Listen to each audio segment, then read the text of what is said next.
Brasilinas e brasilinos de norte a sul deste hospício continental, preparem o bolinho de chuva, mas não esqueçam do recheio. Misturem 3 gotas de Rivotril, 1 colher de chá de camomila e 2 pastilhas de antiácido efervescente. Porque hoje, meus caros, a hipocrisia não bateu apenas no teto. Ela quebrou a laje, estraçalhou o telhado, furou a camada de ozônio e foi orbitar na estratosfera junto com os satélites do Elon Musk.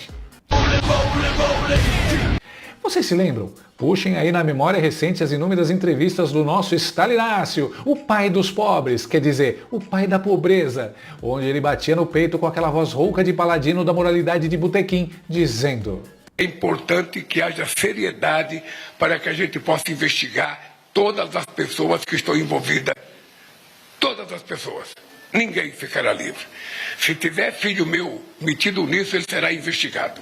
Olha que discurso lindo, bicho. Digno de um Oscar de melhor ator dramático ou de um prêmio de literatura de ficção científica. Mas, na prática, a teoria é outra e o amor tem preço tabelado. Quando a água bate na bunda do clã presidencial e ameaça borrar a pintura do trono, a história muda de figura mais rápido do que o PT muda de opinião sobre a responsabilidade fiscal.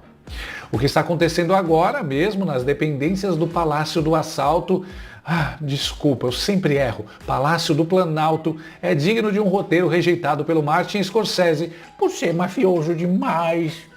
A nossa pelúcia federal está investigando um esquema de fraudes bilionárias no INSS. E quando eu uso a palavra bilionária, eu não estou sendo hiperbólico para ganhar clique no YouTube, tá?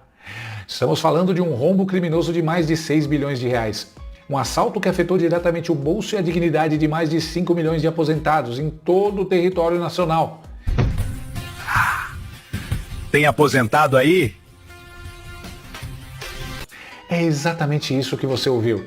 Enquanto o governo tenta calar sua boca com decretos de censura e projetos de controle de redes sociais sob a desculpa esfarrapada de proteger a democracia e combater o gabinete do ódio, os aliados mais íntimos do rei estão metendo a mão no bolso furado daquele velhinho que passa 4 horas na fila do SUS para tentar conseguir um remédio de pressão.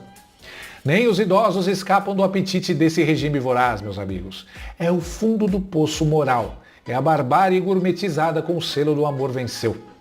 E adivinha quem os investigadores encontraram nadando tranquilamente no meio dessa teia de aranha de corrupção, trocando mensagens suspeitas no WhatsApp?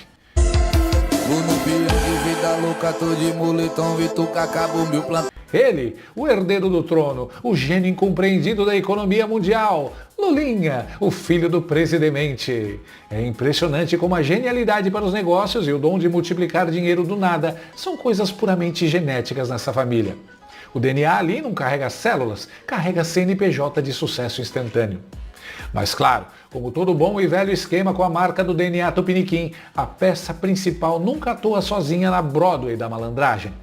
Sempre tem que ter os coadjuvantes de luxo. O Lulinha não opera no vácuo quântico. Ele conta com a ajuda de uma amiga de longa data, uma figura caricata e maravilhosa, a empresária, a herdeira legítima dos esquemas do partido e influencer de língua presa, Roberta Luxinger. Gente, o Bolsonaro está usando as garantias constitucionais para atacar a própria Constituição Federal e para atacar a democracia. Ela mesma, que, além de tudo, é unha e carne com a nora do chefe da nação. A pelúcia federal, numa audácia sem tamanho, chamou a Roberta para dar um depoimento. E ela, no melhor estilo companheira leal, foi lá e jurou de pés juntos, olhando para o delegado que nunca repassou um centavo sequer para o Lulinha. Tentou blindar o filho do rapaz com o próprio corpo, como se fosse um escudo humano de grife. O problema, minha gente, é que mentir para a pelúcia federal hoje em dia é igualzinho a tentar esconder um elefante africano embaixo de um tapete da sala. Uma hora a tromba ou o rabo vão aparecer para estragar o disfarce. A nossa querida influencer de língua presa prestou um depoimento tão recheado de omissões, contradições e inverdades que parecia uma redação de ficção científica. Só que a PF não é boba. Os caras já tinham todas as provas, metadados e relatórios na mesa para desmentir a moça em tempo real. Resultado, ela saiu daquela delegacia muito mais encrencada do que quando entrou. O figurino de defensora dos oprimidos saiu rasgado. E a investigação não parou por aí. A polícia descobriu que a Roberta era, na verdade, o elo de ouro, a ponte de safena entre o herdeiro Lulinha e um sujeito carinhosamente apelidado nos bastidores de careca do INSS, o grande maestro, o cérebro brilhante por trás dessa fraude de 6 bilhões contra os velhinhos. E olha que definição maravilhosa de amizade verdadeira. Sabe o que a Roberta mandou o careca do INSS fazer assim que a operação da polícia estourou e as sirenes começaram a tocar? Ela mandou uma mensagem singela. Joga fora todos os telefones celulares, destrói tudo, taca no rio. Isso não é amizade, meus caros? Isso é pura poesia jurídica. Destruição de provas escancarada, na cara dura, sem lubrificante e sem vergonha na cara. É muito amor envolvido pela causa, não acham? Mas espere que o roteiro melhora. O nosso Ronaldinho dos negócios não estava apenas trocando figurinhas e emojis pelo WhatsApp de madrugada.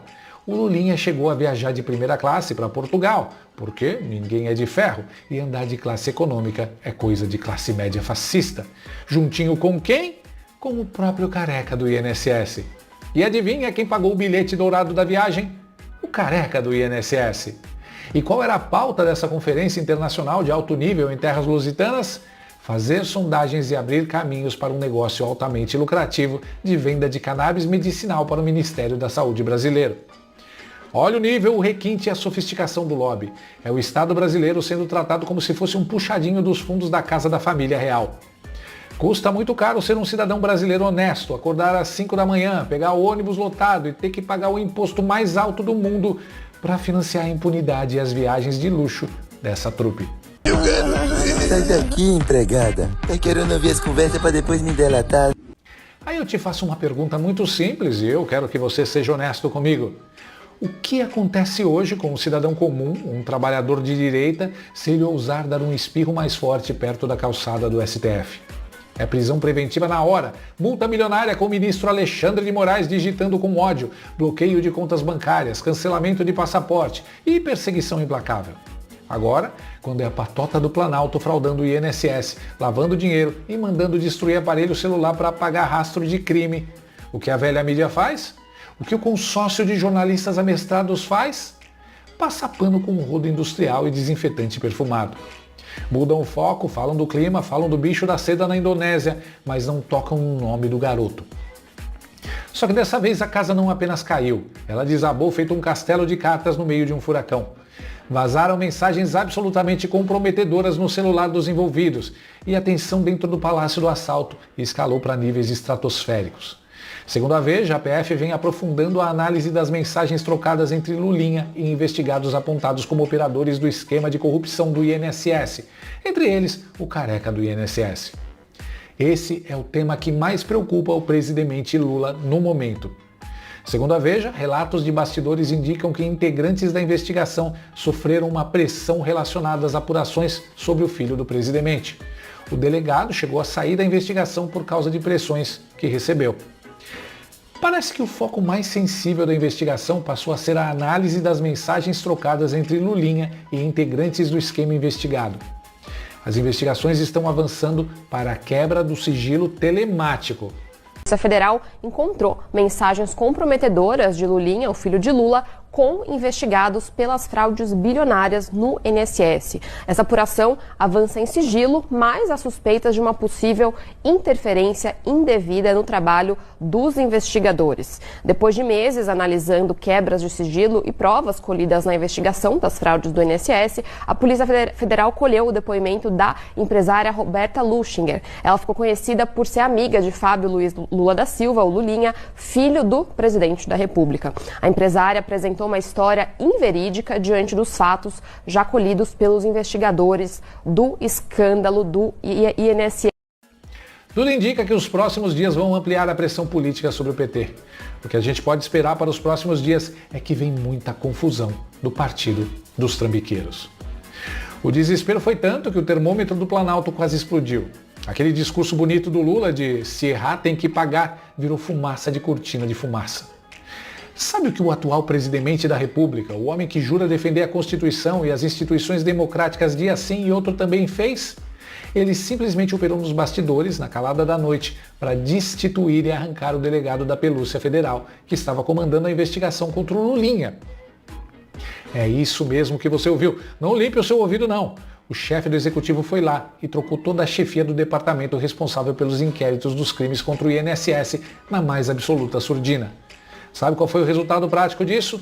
Todas as investigações foram paralisadas, atrasadas e jogadas na gaveta do esquecimento, em uma manobra clássica manjada e desesperada para blindar o próprio filho mimado e proteger a base aliada visando as próximas eleições.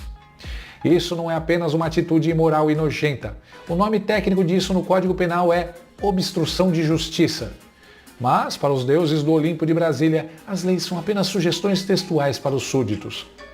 E detalhe fundamental, o presidente sabia exatamente o que estava fazendo.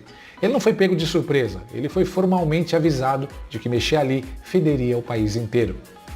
Mas a soberba e a arrogância dessa esquerda autoritária são tão gigantescas que o Lula genuinamente se enxerga como divindade inatingível, flutuando acima de qualquer lei ou constituição dos réis mortais.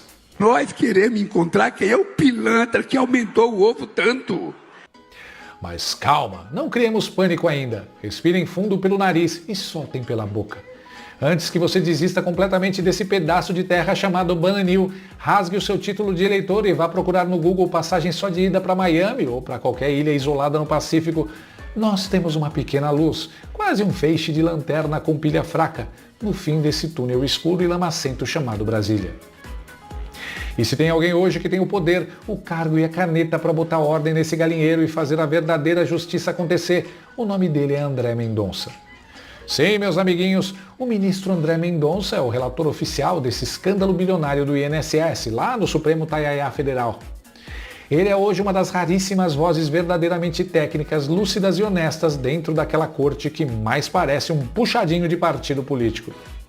E ele não engoliu essa palhaçada de circo mambembe armada pelo Planalto não, viu?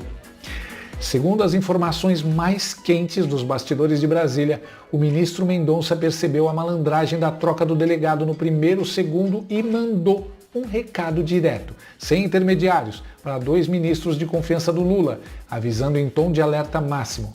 Não mexam na PF, não tirem o delegado do caso. Isso é indevido, vai cheirar mal e vai dar um problema jurídico gigantesco para o governo.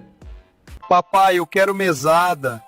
O ministro André Mendonça está nesse exato momento avaliando abrir um procedimento criminal pesado contra o Lulinha, contra a bancada de aliados envolvidos e até contra o próprio presidente Lula por obstrução de justiça. O Mendonça convocou a cúpula da PF, sentou na cabeceira da mesa, ouviu as desculpinhas esfarrapadas e os gaguejos que eles deram para tentar justificar a troca de chefia e ficou extremamente insatisfeito. A cara dele era de poucos amigos, e ele não vai deixar essa história ser enterrada no cemitério das CPIs. Se tem alguém hoje na praça que tem a coragem técnica e a independência moral para não abaixar a cabeça e não pedir bênção para os desmandos imperiais do Palácio do Assalto, esse alguém é o André Mendonça. Ele está com a faca, o queijo, o prato e o garfo na mão para expor de uma vez por todas as entranhas de como o petismo fisiológico transforma a máquina pública e o Estado brasileiro em uma mera extensão dos negócios privados do seu clã familiar. Nós estamos presenciando ao vivo e a cores o verdadeiro calcanhar de Aquiles desse governo capenga. Eles estão em pânico generalizado nos corredores de Brasília porque sabem que, dessa vez, a narrativa oficial furou e o pano que a mídia tem em estoque não é suficiente para cobrir um cadáver de 6 bilhões de reais. Então, meus amiguinhos, a mensagem central que eu quero deixar para vocês hoje é: não percam a esperança por completo e não deixe que eles vençam pelo cansaço. A verdade tem uma mania feia e persistente de sempre aparecer no final, não importa o tamanho do tapete. Eles podem tentar calar a internet com o PL da censura, podem mandar o careca do INSS jogar o celular no fundo do Rio Tietê, podem mudar o delegado da PF no meio da madrugada fria de Brasília, mas os rastros de 6 bilhões de reais arrancados da boca de aposentados idosos não evaporam no ar como se fossem mágica. A gente consegue arrancar a máscara do monstro, igual o pessoal do Scooby-Doo, e descobrir que era o filho do rapaz, o cara fantasiado e aterrorizando os velhinhos. Deixa o menino trabalhar, ele ainda é aprendiz. Um grande abraço para quem é de abraço, fiquem todos com Deus, não deixem o sistema engolir a voz de vocês e até o nosso próximo surto coletivo em formato de vídeo. Valeu, fui!